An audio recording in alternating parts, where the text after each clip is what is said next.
وصحبه ومن والاه وأشهد أن لا إله إلا الله وحده لا شريك له وأشهد أن محمدا عبده ورسوله صلى الله عليه وعلى آله وأصحابه أجمعين ثم أما بعد. Continue inshallah today our talk about the third pillar of Islam, which is az-zakah. And of course I have to skip so many subtitles in this subject because we don't really need them, the zakah of the cows and camels and sheep and palm trees and so on and so forth. We focused our discussion on zakat al-mal, whether cash or gold or silver or goods in trade. And today we'll discuss number of issues related to the masarif az-zakah and who should receive az-zakah. This particular subject, in the hadith, Rasulullah sallallahu alaihi wasallam said when someone asked him about who receive or should receive the zakah, who are eligible for zakah, he sallallahu alaihi wasallam said, Allah did not leave this to any prophet to decide. He himself decided in the Quran. Very significant. He did not leave it to ijtihad or a prophet to make his own ijtihad. Sometimes the prophet makes his own ijtihad and al-wahy approves it. But in this case, Rasulullah said, Allah did not leave this to anybody to decide but himself. And there's a surah, ayah in Surah At-Tawbah, chapter number 9, in which Allah subhanahu wa ta'ala says, Innama sadaqat. Innama, it's exclusively. The word innama, it gives the meaning of tawqid and the meaning of exclusiveness. So, إنما الصدقات للفقراء. We'll talk about each one of them. الفقراء المساكين العاملين عليها المؤلفة قلوبهم في الرقاب والغارمين وفي سبيل الله وابن السبيل. 8 kind of people. Zakat al-mal should be given to one or all of these categories. The first one is al-fuqara wal-masakin. Who is al-faqir? How do we define al-faqir? This question comes up so often. People say, okay, my cousin is this and that, is he faqir or not? Obviously, the definition of faqir varies from one community to the other. If someone here does not have a car, is considered faqir, but back in Muslim majority countries, that's the norm. Only very wealthy people can afford buying a car. But one standard that we can actually look at is what our ulama said, those who do not pay zakah, those who do not have nisab, those are fuqara. In other words, if you are giving zakah, if you have saved enough money, as we said, the nisab these days is equal to $3,600. If you have this amount saved for a year, right, then this means you are wealthy enough. After spending for food and housing and medicine and education and all these things, you still can save this amount or more. This means that you are wealthy and therefore you have to pay your zakah. If someone cannot reach this level, does not have zakah and therefore is not eligible to pay zakah, this means that he is faqir. All right? He makes money, but this money is barely enough for him and his family to survive. He cannot save any money. And sometimes he's even in debt. So this is the faqir. So what's the difference then? The question comes, what's the difference between faqir and miskin? الفقراء والمساكين. حرف العطف يفيد المغايرة. In Arabic language, when you make a conjunction, الفقراء والمساكين, the waw here or and, it means that fuqara are not like masakin. So there must be a difference. You cannot make atf of the same thing. You don't say I drink water and water. We don't do that, right? Say I drink water and milk. So water is different from milk. That's why. So there must be a slight difference. Some ulama actually said there's no difference between the two. And others said no, there's a slight difference, which is that the miskin is the one who is faqir, but he is not asking. And people don't know, or they think he is not faqir. لا يسألون الناس إلحافا. They never go and ask and beg people. ليس المسكين الذي ترده اللقمة واللقمتين. sometimes people go and beg and ask, and people give them like a piece of bread or $1 or two, and he's satisfied. That's not the miskin. So the miskin is the one who is in need, who is faqir, but he appears or looks like well-to-do. And people don't give him zakah because they think he is wealthy. And this actually happened, I remember very well, in Pittsburgh when we were collecting zakah and distributing it. We did a list of people that we know, and we encouraged the community members, if they know someone who's in need, give us his or her name, and people start coming up and giving us names. And one of the director of the Islamic Center, nice brother, who told me, I want to add this brother. I said, are you serious? He said, yes. He knows everything about him. Right? He's from Turkey, and this guy from Turkey, he knows everything about him. And I see this guy every day in the masjid. I said, yeah. He said, yes, he's in a big financial problem. He came here for a scholarship as a student, and he has his wife and 1 or 2 children, but unfortunately the scholarship stopped, and then he had to work, he had to take loans to pay for his education, and is in huge financial problem. And that was a shock to me. But again, this is a person who will never come and ask. Never. I know that. They will never come and ask for help. So basically the faqir is the one who asks, and the miskin the one who does not ask. But both of them are fuqara. So every miskin is faqir, but not every faqir is miskin, right? That's the summary of so much written here and there. So now when we give the faqir, how much should we give? In other words, if you have good amount of money you want to pay as zakah, would you give it to one family or to 5 families if you know there are 5 families in need? The rule here is that we should give these fuqara until they reach the level of zakat or the nisab, right? So depends on their need, how many children they have, what kind of health situation they have, are they able to work and make money or not? So not every family has its own situation. So the zakah is to make these people aghniya. So Umar said, إِذَا أَعْطَيْتُمْ فَأَغْنُوا. If you give until these people become reasonably wealthy.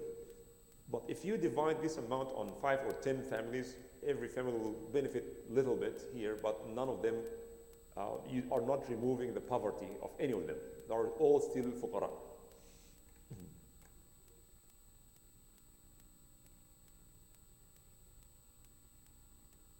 Right. There's a hadith here on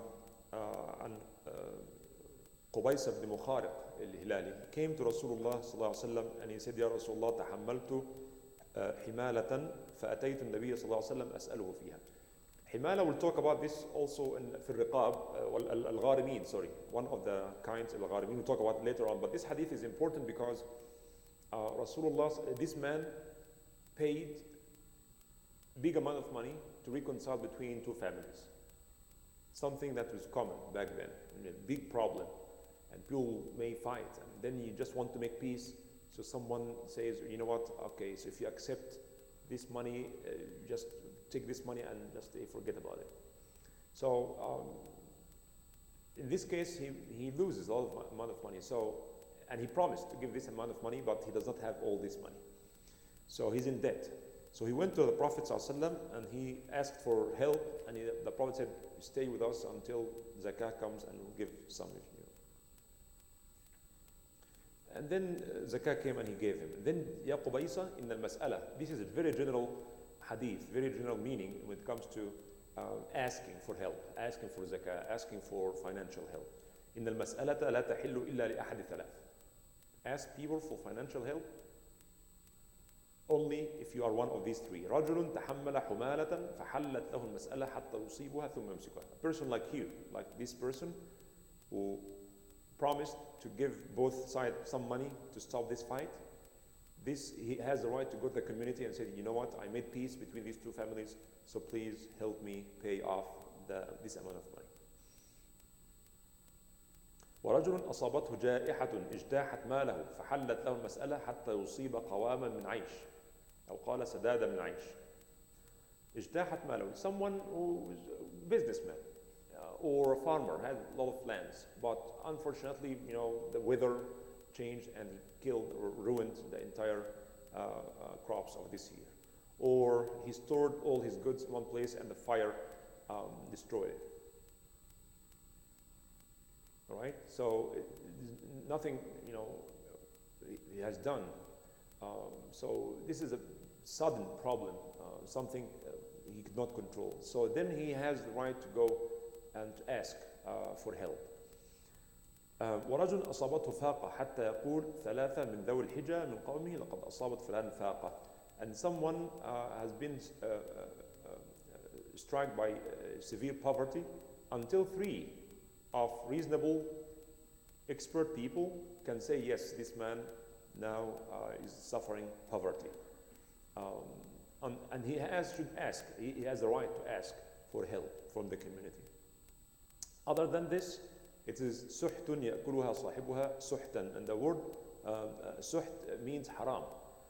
It's haram for someone who is not one of these 3 to go and ask big people, like we see, unfortunately, people, professional beggars, they go and ask, although they are wealthy, and they should not ask. So in other words, Islam encouraged people to work, not to be dependent on others, just make a lot of money out of nothing. Nothing they produce, no business, no service, nothing. They just go and beg, and they go from one masjid to the other, and one family, and they create fake stories, and and especially in Ramadan, because they know in Ramadan people give more, so you see many of them doing that. That's haram, that's suht. Now, how about those who are poor or fuqara, masakin, but they are strong, they are healthy, they can work, they can do anything, right? Can or should we give them zakah? Here's an incident when 2 men came to the Prophet ﷺ in Hajjat al-Wada', the farewell Hajj, and while he was giving sadaqah to people, poor and needy, فَسَأَلَاهُ مِنْهَا. So they came and they said, Ya Rasulullah, give us. And then he kept looking up and down at them, sallallahu alaihi wasallam. فَرَآنَا جَلْدَيْ. He saw us like, inshallah, strong people. فقال إن شئتما أعطيتكما ولا حظ فيها لغني ولا لقوي مكتسب. He said, you have no right to take this money, but if you want, I'll give you. Sallallahu alaihi wasallam. I will give you some, but I just want to let you know, this money, this zakah should not be given to a wealthy person or to a strong person who can go and do any work for a living.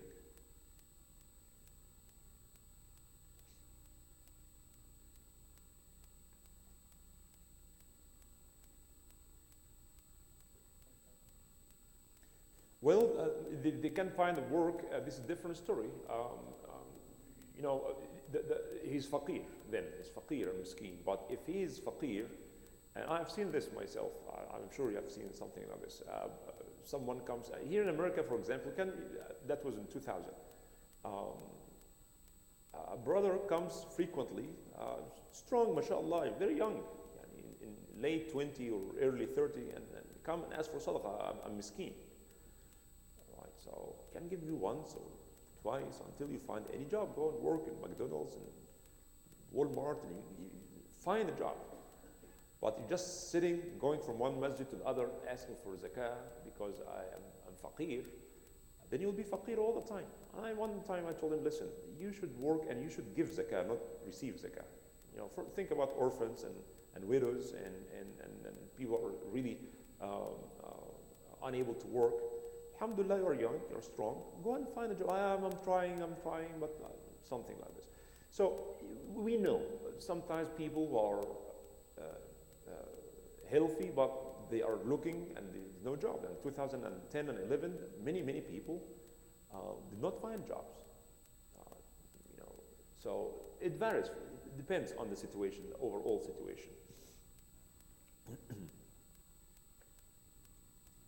The other hadith, the Prophet ﷺ said, لا تحل الصدقة لغني ولا لذي مرة سوي. Sadaqah, or here means zakah, should not be given to a wealthy or ذو مرة.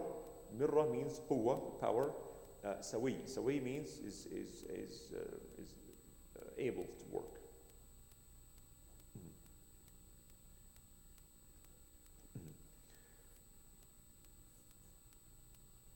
So these are the fuqara and masakin. The third kind is al-amiluna alayha. Al-amiluna ala zakah.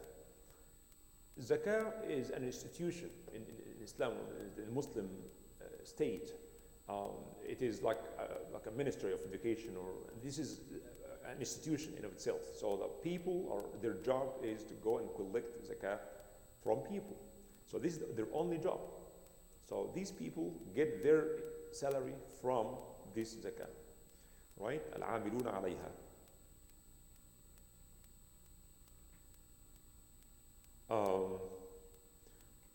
But of course, this is for those whose only job is collecting and distributing zakah. For volunteers, it's a different story. In the past, it used to be the job of the government, and the government hires people. They have employees to go and collect it.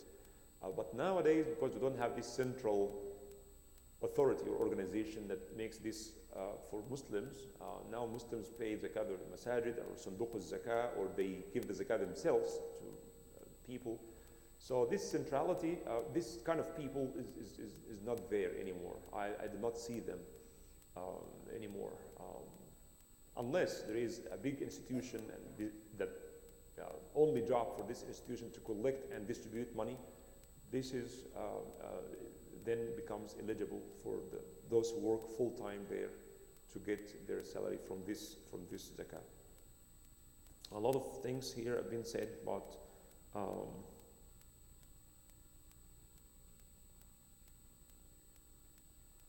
we don't have to spend so much time on this in this case.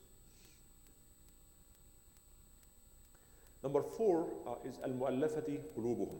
Al-mu'allafati qulubuhum, it's very interesting because so much discussion came regarding this. Those whose heart is,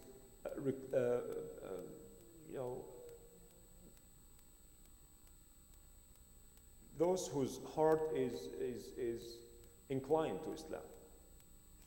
There are different categories. Some of them are Muslims, some of them are not Muslims. And this is the only case, the only exception for non-Muslims to take zakah of Muslims. Because normally, as Rasulullah ﷺ said, تُؤْخَذُ مِنْ أَغْنِيَائِهِمْ وَتُرَدُّ عَلَى فُقَرَائِهِمْ. This zakah is taken from the wealthy Muslims and given to the poor Muslims. Non-Muslims should never get from zakatul mal for Muslims. This is the only exception. What's the exception here? The exception is al-mu'allafati qulubuhum, could be Muslims, could be non-Muslims. Non-Muslims who, if they are getting some of this zakah, Rasulullah used to give them to become neutral, not to join the enemies of Islam. Or giving these top leaders of tribes with the hope that the entire tribe will follow their leaders. And that was the norm at that time. You understand? So if you have tribes, it's a tribal society, and you give the head of the tribe, the sheikh of the tribe. If he becomes Muslim, then the entire tribe becomes. This is how Sa'd ibn Mu'adh, what Sa'd ibn Mu'adh did. Sa'd ibn Mu'adh is one of the great leaders of Al-Ansar. When he listened to the Quran from Mus'ab ibn Umayr, radiallahu anhu, he went to his people. He told them, what should I do to become Muslim? He said, just take a shower and say the Shahada, and then he did. Then he went to his family. He's the leader of Al-Khazraj, Al-Aws. So he went and he gathered everybody in the tribe. Ya ma'ashar Al-Aws. Guess what's going on? Who I am among you. He said, you are our leader, and you are the son of our leader, and you are so on. He said, I will never talk to you. I will have any business with you until you become Muslim. I said, okay, if this is what you want, ashhadu an la ilaha illallah wa anna Muhammadur Rasulullah. There are many stories like this. And also, what's his name? The poet who put cotton in his ears. from Daws, Ad-Dawsi, I forgot his first name. He also did the same thing. So al-mu'allafati qulubuhum are not Muslims, but we are hoping by giving them, they will become Muslims and their followers will become Muslims. So Rasulullah ﷺ said, many people of these people, like U'ayy ibn Hisn, Al-Aqra ibn Habis, he gave them hundreds of camels. Every one of them, hundreds of camels. And one of them,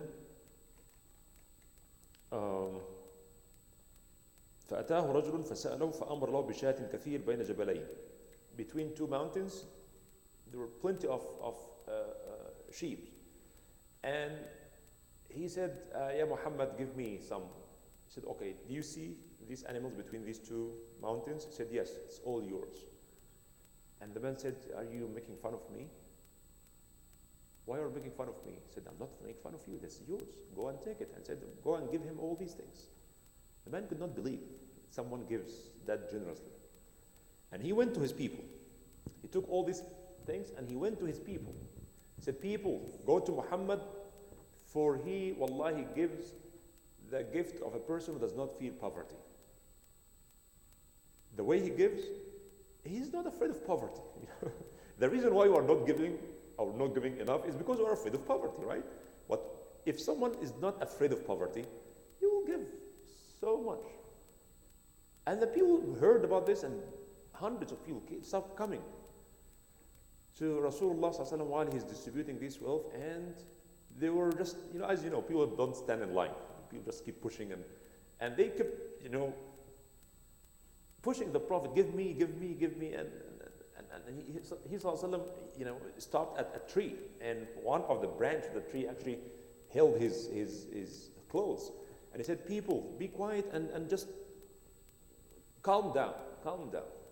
For wallahi, if I have animals in the number of the trees of all this Arabia, I will give it to you, and you will never find me stingy or liar or coward. I will give you, just take it easy, I will give you. You don't have to push me like this. So these are mu'allafati qulubuhum. Islam needed them at that time. Rasulullah did not say, if you convert to Islam, I'll give you this. No, he gave it to them just for them to know that we are not your enemies. We are not fighting you to take your stuff. This is how we give. It's not about dunya, it's not about animals, not about money. It's just about Islam. And this is the behavior of a prophet, not the behavior of a warrior. Sallallahu alayhi wa sallam. And in return, he does not give sadaqah to his people, Bani Hashim and Bani Abdul Muttalib. And we'll talk about this. This tells you that he's a prophet. He's not a false prophet or a liar or a politician. Politicians don't do that. Politicians fight to take, not to give. So these mu'allafati qulubuhum, as I said, the non-Muslims are two kinds. Man yurja imanu bita'lif. The people that we hope by giving them money, they will become Muslims. And man yukhsha sharruhu, or someone that is so evil, so bad. By giving him, you hope that he'll become neutral, just to protect the community from his evil, powerful tribe or army. Just give him some money. So again, either we hope by taking this zakah he'll become Muslim, or to protect the community from his evil. These are the two. How about Muslims? Some Muslims, again, Sadat al-Muslimin wa Zu'ama'ihim. Zu'ama, they are leaders. Before Islam and after Islam, people listen to them, very influential. So they give them. And there are some Zu'ama, Du'afa ul-Iman. People are leaders, but their Iman is not that strong. They just came to Islam because everybody came to Islam. And so by giving them, perhaps their Islam will be stronger and they will stay Muslims. Some Muslims, في الثغور, those who are in the borders between Muslims and non-Muslim countries. So giving them, in return, they should protect the borders of Muslims. And some actually consider this fi sabilillah, but some consider them also mu'allafati qulubuhum. So this is al-mu'allafati qulubum. Now, people like Abu Sufyan ibn Harb, Uyayna ibn Hisn, Aqra ibn Habis, these people were giving so much. Now, after the Prophet ﷺ, Abu Bakr and Umar, they came to Abu Bakr. At that time, Islam went everywhere to Iraq and Iran and Syria and North Africa and so on. Islam became super powerful. So these same people, they came to Abu Bakr. Okay, this is what the Prophet gave us. So we want the same this year, every year. So Abu Bakr wrote for them. This is, to the people who are controlling zakat, give them. So they went with this letter, and Umar was at that time the one who managing the zakat money. And they come to Umar with this. You know what Umar did? He tore this letter, said, no. Get out of here. You have nothing. What are you talking about? This is what Rasulullah gave us. This is what Abu Bakr wrote to us. He said, no. We don't need you now. Back then, Islam and Muslims needed you. And you are mu'allafati qulub. Now you are Muslims. Right? You say, yeah, we're Muslims. But say, okay, khalas. There's nothing for you. You either stay Muslim or fight.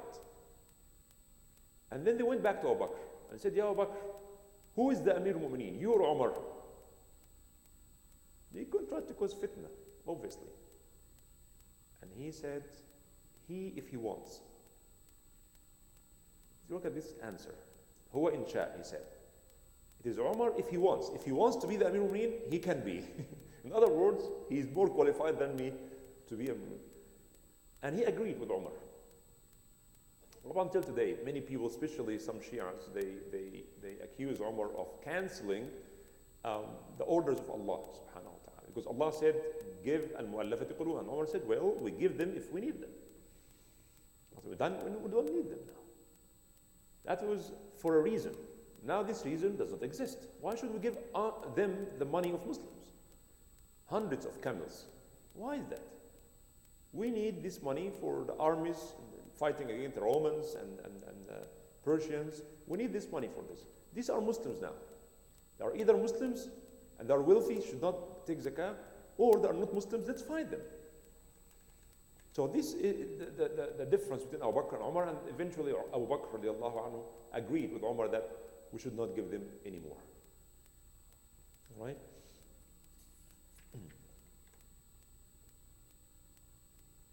The fifth kind is wafir riqab.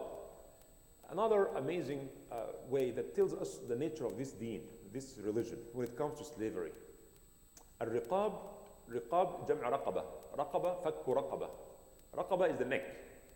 But this is from majaz. And majaz al-mursal, they call it majaz mursal, alaqatul juz'iyya. When you mention some and you need everything, and you mean everything.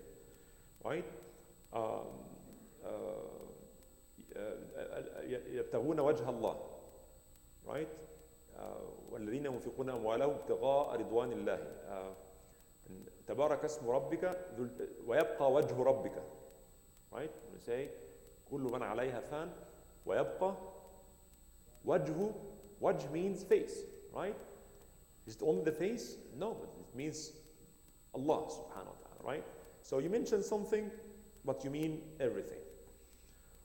So, fakk raqaba, it is like someone is tied, his neck is tied, like dogs, people as we see in the black movies, slaves, they used to put these chains on their necks, right? So when you unlock this chain, you are free the neck, which means you free the whole person, obviously, right? So, fakk raqaba means to free a slave. So, fir riqab, what does this mean? It means one of two things. One is there's something called mukataba. Mukataba, which we'll recite in Surah An-Nur, وَالَّذِينَ يَبْتَغُونَ الْكِتَابَ مِمَّا مَلَكَتْ أَيْمَانُكُمْ فَكَاتِبُوهُم إِنْ عَلِمْتُمْ فِيهِمْ خَيْرًا. This is basically means that when a slave wants to gain his freedom, he goes to his master and he tells him that I want to buy my freedom. So they write a contract. If you pay me 500 dinars, then you are free. So this slave works for someone else, makes some money, and if he's serious about this, then he should receive some of the zakat to help him pay off to free himself. Or also,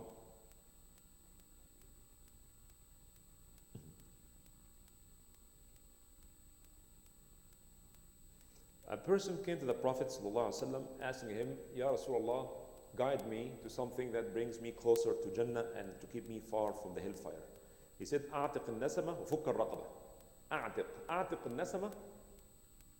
عتق means freedom, right?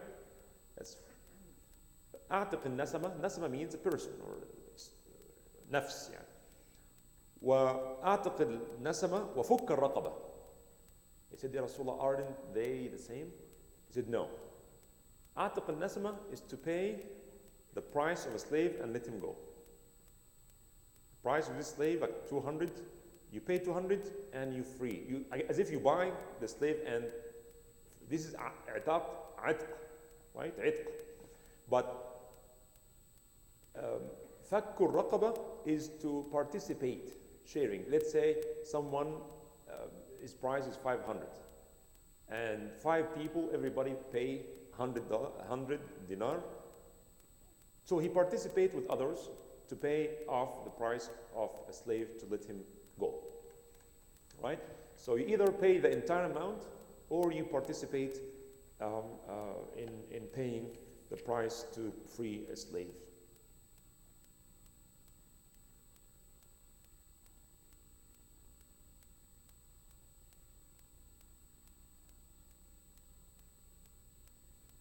So whether we are helping someone who has a contract, a slave who has a contract with his master to pay off his price and to get free, or to go and buy slaves and free them. That is one of the 5 of the 8 ways of spending our zakah. Again, this is to affirm the fact that Islam came with a clear plan to end slavery.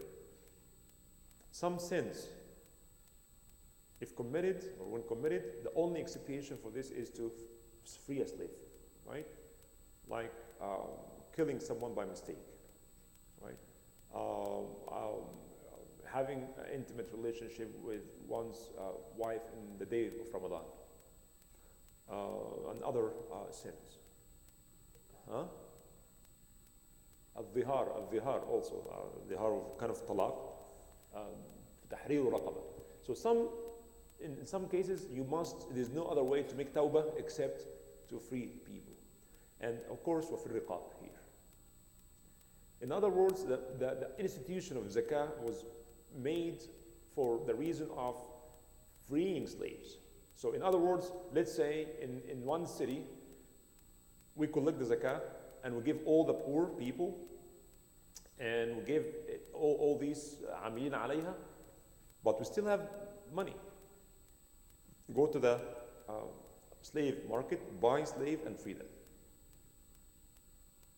Or if someone wants to give his zakah, then he goes and buys someone, and 1 or 2 or 3, and free them. So Islam actually wants people to come out of slavery, right?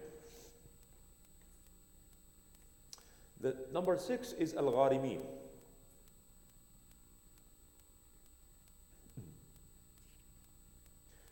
Al-gharimin, as I said before, when someone wants to make peace between 2 families. This happens a lot in the past, especially when killing happens. When someone from one tribe kills another one from another tribe. This opened the gates for long wars, because now you kill one of us, we're going to kill one of you, and then you kill one of us, and this revenge keeps going on for years. Sometimes it goes for 40 years. Harb Da'is wal Ghabra, very famous in the time of Jahiliyyah, and Zuhair ibn Abi Sulma, one of the shu'ara mu'allaqat, praised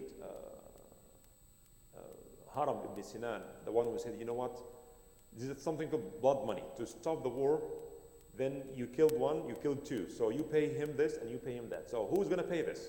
Someone volunteers, I will pay this money to stop the war.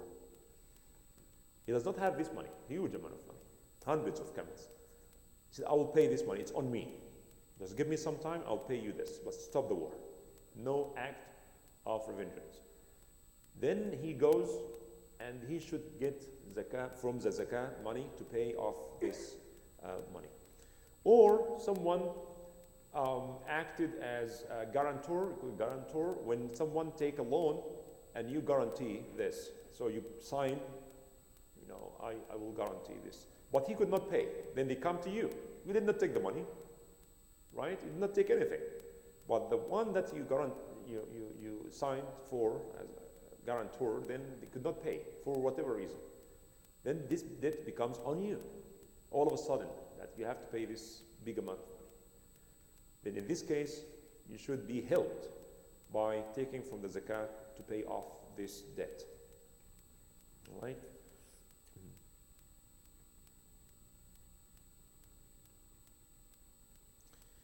حديث في صحيح مسلم عن أبي سعيد قال أصيب رجل في عهد رسول الله صلى الله عليه وسلم في ثمار ابتاعها فكثر دينه. He bought lots of fruits like dates and other stuff, and he bought it, but he could not sell it with the price that he expected for whatever reason. So now he has the debt. He has to pay back the farmers that took their fruit. So he came to the Prophet ﷺ. In other words, his business vanished. He lost big time. فَكَثُرَ دَيْنُ. Now he's in debt to this and to this and to this. فَكَثُرَ دَيْنُ فَقَالَ النَّبِيُّ صلى الله عليه وسلم تَصَدَّقُوا عَلَيْهِ. Rasulullah said, تَصَدَّقُوا عَلَيْهِ. Give him sadaqah or zakah.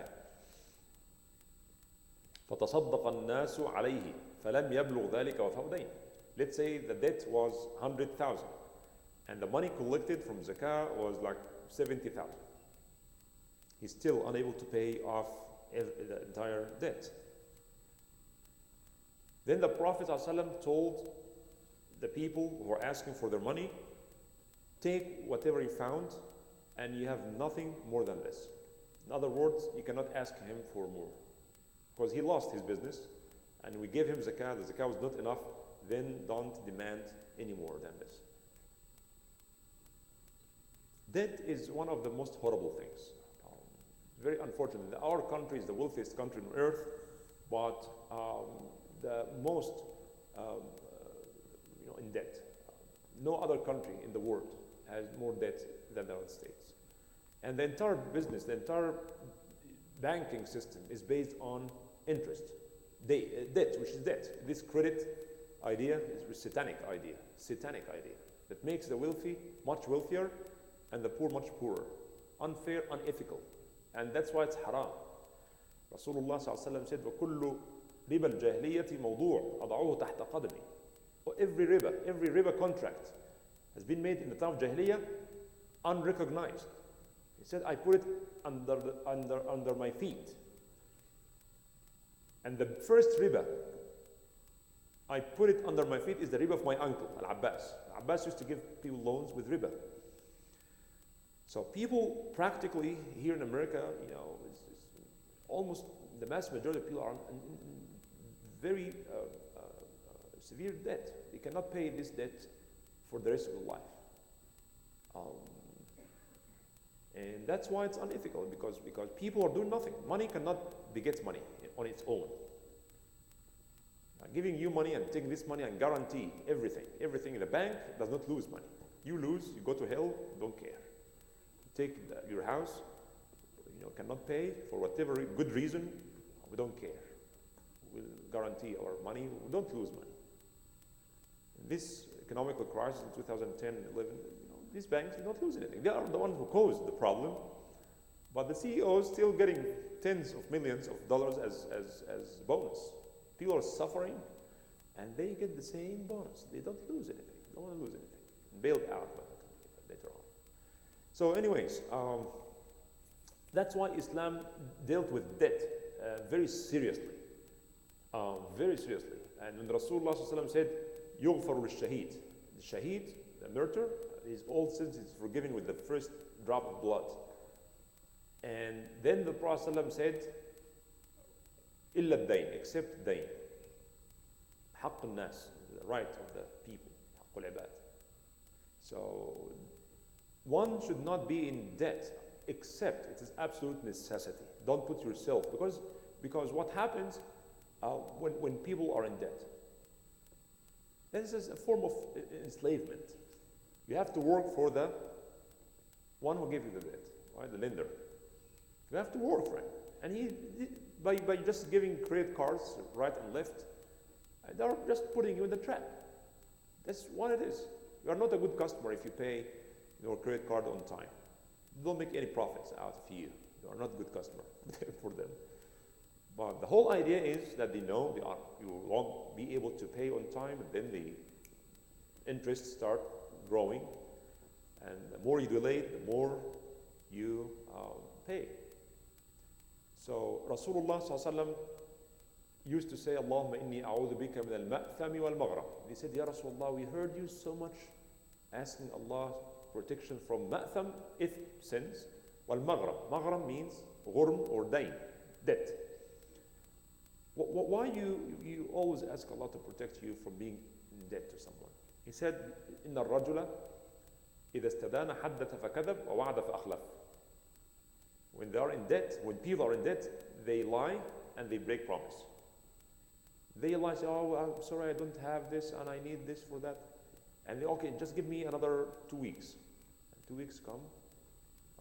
And you know, oh, give me just 1 month. I'll just next season. So, dain puts you in humiliation. You don't want, the Muslim should not ever put himself in humiliation or expose himself to humiliation. Unless, of course, on absolute necessity, you really need money, life or death, then you can take debt. All right, number 7, fi sabilillah. Again, so much discussion about this. Fi sabilillah is kind of general. Everything can be fi sabilillah, right? With good intention. What the ulama talked here about fi sabilillah, mainly when the word fi sabilillah mentioned in the Quran, it refers to jihad fi sabilillah, fighting, protecting the community. Most of the time, when the word fi sabilillah is mentioned, it's mentioned in the context of jihad, right? وَجَاهَدُوا فِي سَبِيلِ اللَّهِ بِأَمْوَالِهِمْ وَأَنفُسِهِمْ. Although the word jihad is general, but this means fighting, an army.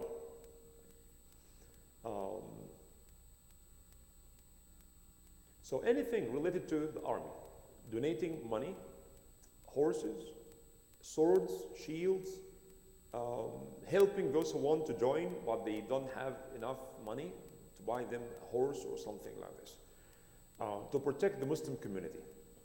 That is the meaning of fi sabilillah. Is hajj fi sabilillah? If someone gives his zakah to someone who did not make hajj, to make hajj, of course you can say this fi sabilillah, but is it okay to give zakah to someone? No, of course not.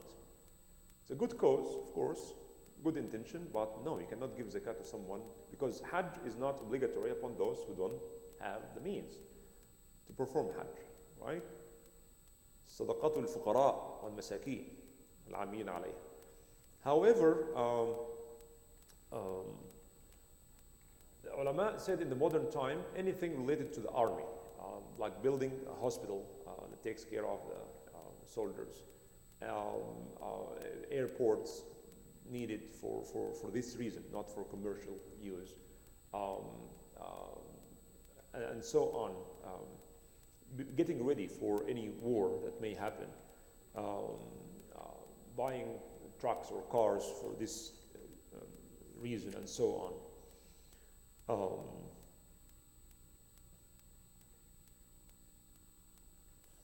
Some actually included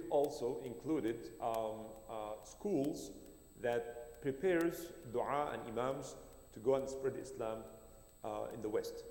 They said, yes, you can pay zakah for this because now there's no war between Muslim and the West, but there is only jihad of al-kalima, ta'lim, education, da'wah.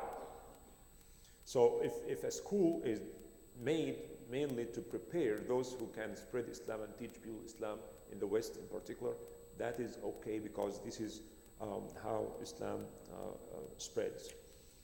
Um, that's why it is kind of controversial every time if you see a fundraiser, say, okay, brothers, this is also for zakah, inshallah, you can pay for zakah for this.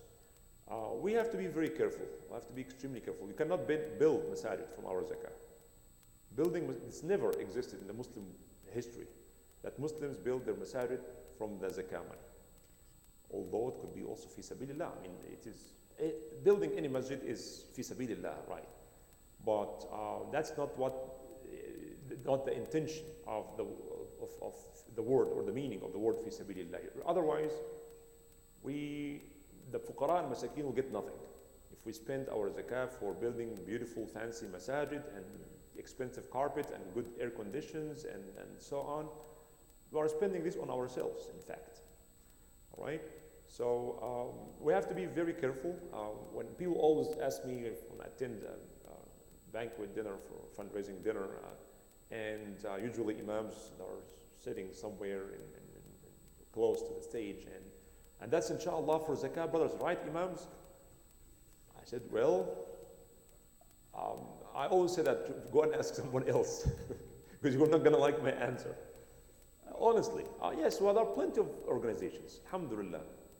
We need organizations, but zakah should not be, or we should not give them from our zakah money. For our zakah money is 2.5%. It's not that much. And we look at the number of fuqara and masakeen and orphans. There are millions. Zakah is not enough to cover the poverty of Muslims today. It's not enough. So yes, we need and we can, alhamdulillah, are fortunate enough to be able to build masajid, Islamic schools and so on from our money. And another good news is that whatever you pay for this, you get something in return from your taxes. So fi sabilillah, again, we have to be very careful and examine what could be fi sabilillah. Brothers who are starting a newspaper or a magazine, Islamic magazine, brothers, this is zakah. You can pay for zakat. That's a good thing. We need to do it, but not from zakah. Why are you putting zakat in everything? Number 8, last one. Ibn al-Sabil. Ibn al-Sabil. Who is Ibn al-Sabil? Sabil means the way, right? Sabilillah. Yeah, the traveler. Ibn means the son of. Ibn al-Sabil. Ibn al-Tariq. It's a very nice metaphorical expression. Ibn al-Sabil is the one who travels. And you can imagine back then and still today, when people travel and they get lost, they run out of money and provision, and they thought this amount of money would be enough for them to travel, but they spend for food and for taxes, for this and that, and they run out of money. Then it is their right upon the Muslim community to give them from our zakah. Right? I'm talking about the truly Ibn Sabil, not those who always claim that, oh brother, my car is broken and all these kind of things. Some people lie. People lie all the time. But we have to examine to make sure that these people are really Ibn Sabil, right? Traveling, and he is far from his home, his family, and so on. Then they deserve, they have the right to receive from the zakah. Time has changed, of course. You can imagine back then, between a city and a city, there's a vast desert. So when you go from one point to the other, it's a sign of survival. When someone in the desert and finally finds some oasis or some people, oh, alhamdulillah.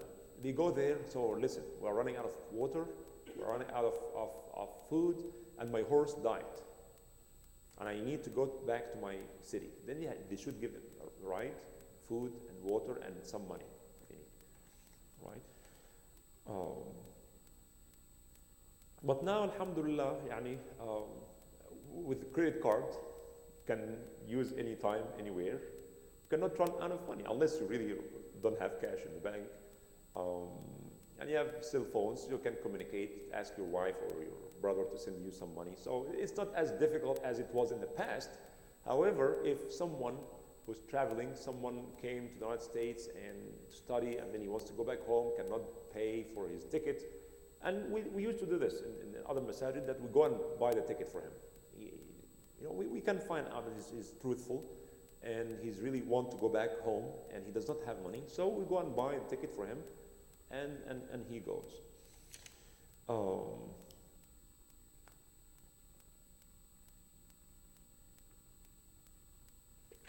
right.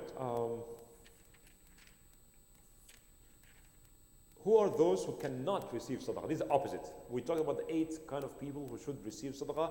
Who are those who cannot and should not? We cannot give them sadaqah.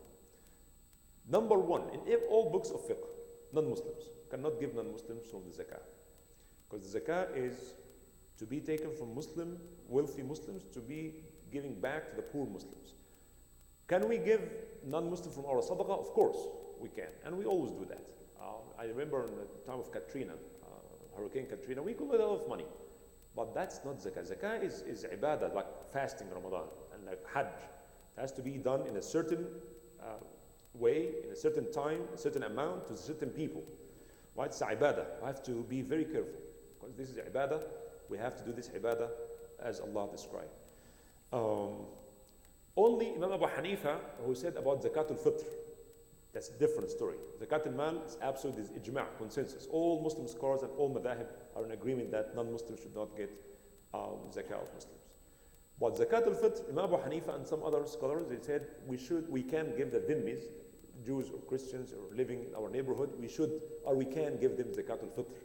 Why? Because Allah subhanahu wa ta'ala said in the general ayah that it's okay to be nice and fair to them, your neighbors, your non-Muslims. Right? So in the day of Eid, they should also have some more money and enjoy also the day of Eid for Muslims. That's the only that has to do with Zakat al-Fitr, not Zakat al-Mal. Number 2, parents and children. We cannot give money to our zakat to our parents or our children. Al-asl and al-far'. Why is that? Because our parents and our children, they get not from the extra money we save. They get from the real money we have. If our parents are in need, are not working, they're old, not healthy, they depend on us, then we should spend on them. That's a must. It's obligatory. So if we give them from the zakat, it's as if we are paying to ourselves. Similarly, our children. I cannot give my son zakat because I have to spend on him. Oh, Dad, I want to buy a jacket and a shoe. Okay, wait, next month I'll pay my zakah, I'll give it to you to pay the jacket and shoe. No, you have to pay from your money, right? So, and similarly, the wife. You cannot give your wife your zakah because you have to spend on her. That's not something that you have to calculate. No, you have to give her enough for food and clothes and medicine and so on. So you cannot give to non-Muslims, you cannot give to your parents, you cannot give to your children or to your wife. Can the wife give her zakat to her poor husband? Yes, that's very interesting. People say, well, Muslim women are oppressed. No, it's like your money is my money, but my money is only my money. That's real, because he has to spend on her. But if she inherited money from her father, lots of money, that's hers. She's not required to spend a penny, unless she volunteered and spending and helping her. So now she has money, and her husband is barely making ends meet. And now she has to pay her zakah. Her husband is eligible because it's faqir. He does not pay zakah. He does not even have nisab. A woman came to the Prophet ﷺ and told him, Ya Rasulullah. Her name is Zainab, the wife of Abdullah ibn Mas'ud. Bilal was standing at the door of the Prophet, perhaps somewhere in the Rawdah Sharifa now. And this lady came to Bilal and said, Ya Bilal, can you go and ask the Prophet if I can give my zakah to my husband? He said, yes. Then Bilal went in. Ya Rasulullah, Zainab is asking if she can give her zakat to her husband. So he said, Ayyu Zayanib. Which Zainab? Ayyu Zayanib. And he said, this is the wife of Abdullah. He said, tell her yes. And this will be sadaqah and sila. Get your reward. Reward of giving zakah and reward of being nice to your husband. So, and this tells you that Islam respects women. very much. They are protected. They get their right, but their money is theirs. The ulama also said, um, if anybody from your family is dependent on you, they should not, or you should not give them your zakat. Right? If your grandfather, grandmother, aunt, khal or am, mamu or uncle, if they are living with you in your house, they are old, they depend on you, then this will become like one of your children or one of your parents. Then you have to take care of them, you know, food, clothes, housing, medicine, and so on and so forth. So anybody who is dependent on you, then you cannot give him your zakah. But other than this, if one of your family members, your neighbors, in-laws are in need, faqir or miskeen, then they deserve, will have more right in your zakah money than others. Is this clear? Your brother, we are not required to spend on your brother, but he goes through, he lost his business, or he, became unable to work, got a car accident or something. Right? Now he's in need. You give zakah, you give it to your brother. Do we have to tell them this zakah? Absolutely not. It's better not to. That's one of the misconceptions. Many people say, oh, you have to tell them, oh, by the way, this is my zakah. No, zakah is intention. It's your intention. Why you are giving this money? This is my zakah. All right? So if your brother, your cousin, your uncle, in-laws, someone really became in need, then they have more right to your zakah than others. And never tell anybody, whether you're relative or non-relative, never tell them, by the way, this is my zakah. Because many people will be ashamed, embarrassed to take this zakah. Right? You don't have to tell them. Allah knows your intention. That's enough. Right? And especially if you are giving your relatives, it's 9:30 today, right? No, 9:30. 9:30. You're intimidating me.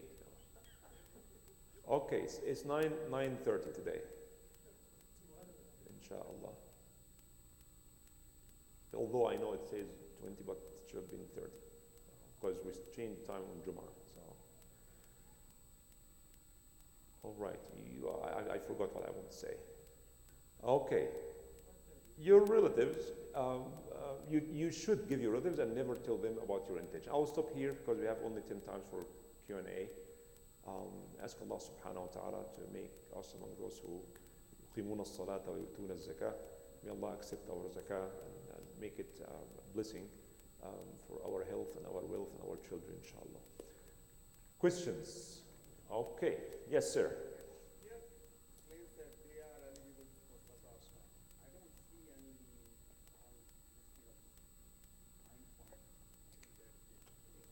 Okay, go and ask here.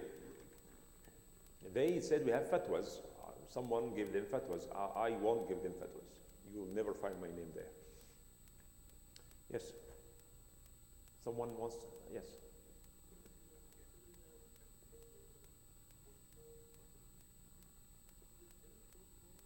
No, that's a good point. I mean, what Umar did, he made ijtihad based on the circumstances he was in. He said, we don't need you now.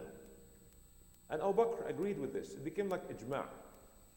Right? So now, if Muslims are in a situation when they really need to give these people for the same reason, with the hope that they come to Islam or with the hope to protect the community from their evil.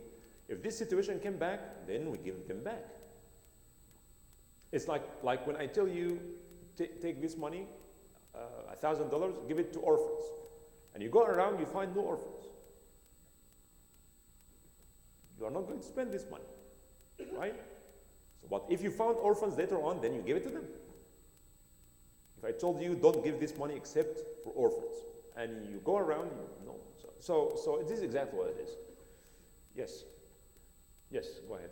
It's the mu'adhin, he has to go first. Yeah. My question is, there are some people who take knowingly risk. By taking knowingly risk, they go into debt. And then it is possible. They take the risk of being in debt. Yeah.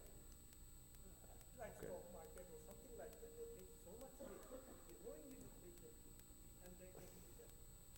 Well, there's no trade or business free of risk. Risk is in everything we do. As I said, when you come from your home to here, you're taking risk. So buying stocks, nobody goes with the intention of losing money.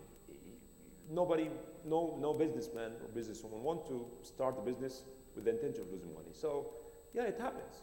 It happens. Yeah, it's taking risk. Everybody takes risk. Every business includes risk. Wallahu a'lam. No. Oh, this is a different story. Is this what you meant, or this is? Well, haram story. If someone buy, liquors and sell alcohol and he lost his money, that's a different story.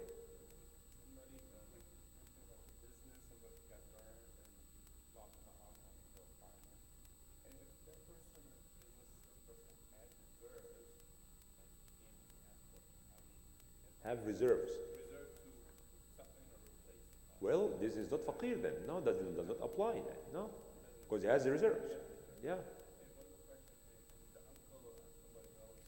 Because every one of us is in debt somehow. You have a house, you have a car, but that's a debt. But technically, that's not the debt we're talking about. Right, the one who lost everything.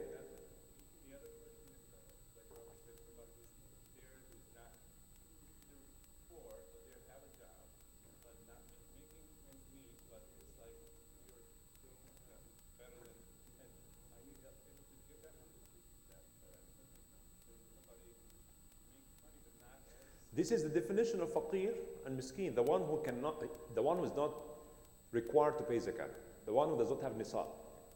So this is the standard. If someone pays zakat, this means he's wealthy enough. But if he is unable to pay zakat, is not required to pay zakat because he's not wealthy enough, then this is, the poverty line? Okay, this is the poverty line, you can say that. All right? So those who have the nisab, they are above the poverty line. Those who do not have the nisab to pay zakat, they are below the poverty line. All right? Any other? Yes? Can you pay your zakat to one of your relatives who are poor and they want their daughter to get married? Can you pay zakat money? Again, if they are poor, if they are not wealthy enough, they cannot afford what you are saying, and then they are not paying zakat, they are below the poverty line. If they are above the poverty line, then they are wealthy. Khalas, regardless of the situation, whether they want to get their daughter married or not, they deserve to receive the zakat.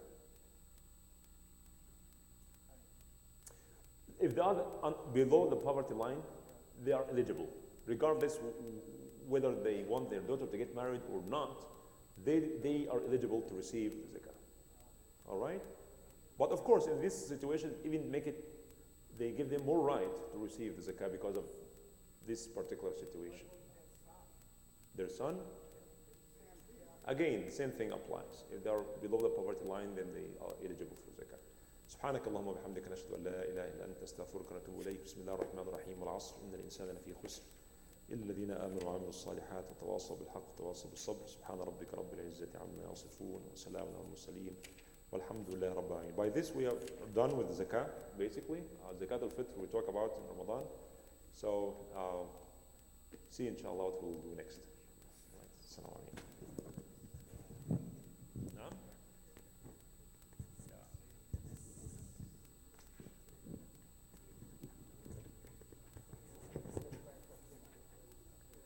Allahu Akbar, Allahu Akbar.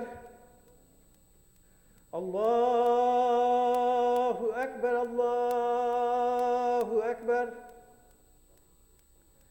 Ashhadu an la ilaha